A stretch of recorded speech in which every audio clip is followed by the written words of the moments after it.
Hey guys, welcome back to the shop. A lot of y'all have been asking how we apply Osmo oil because, let's face it, the can directions don't really make a lot of sense. So today we're gonna go over how we apply Osmo oil.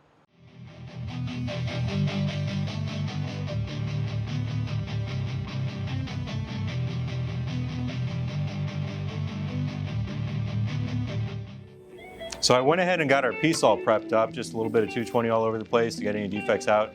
This specific cable was sitting in my home for about 3 years, getting used and abused just so I could test out the finish. It held up pretty well, but I think it's time to give it a new coat. So what you're gonna need before you start is, one, the Osmo oil itself.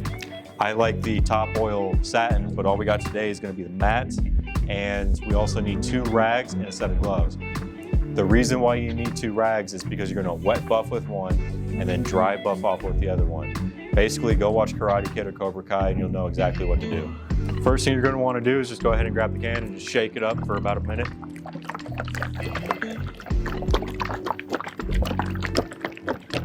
And we're gonna keep this in real time the entire time I'm shaking this. That's probably enough time. Let's go ahead and open it up. And it's got a safety grenade pin in here. Let's go ahead and get that out.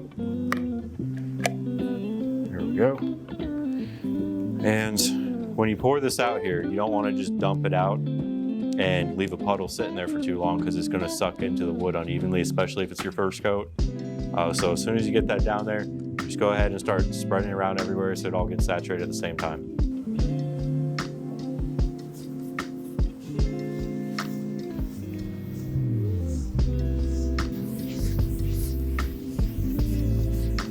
This portion here I like to call the wet buff. You wet buff on first for about 5 minutes or so, and then you dry buff it off to an even sheen.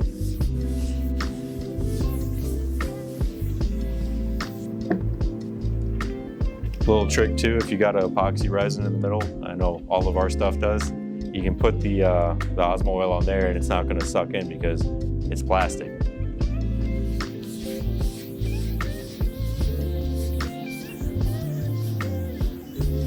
Now this is probably definitely more than what the manufacturer suggests. I've seen a lot of people get really stingy with the stuff, but I've always had great results just getting it absolutely saturated in there. It seems to hold out pretty well.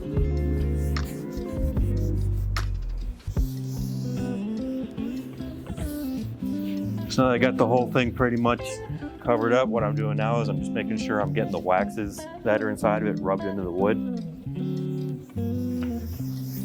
So this is the wax on of Mr. Miyagi's theory.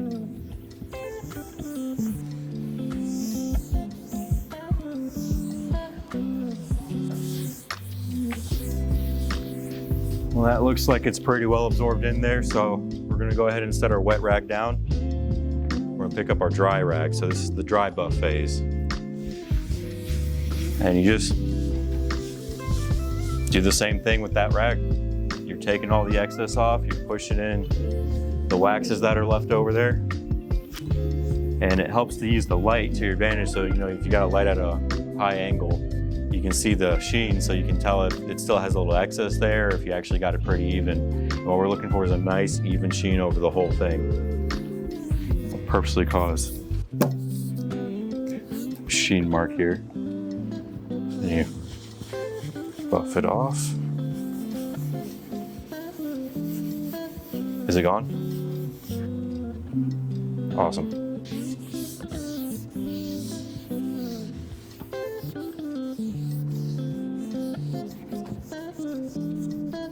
So that's the first coat. What you want to do is wait about 24 hours and then basically rewind the video and play it again so we get those watch hours.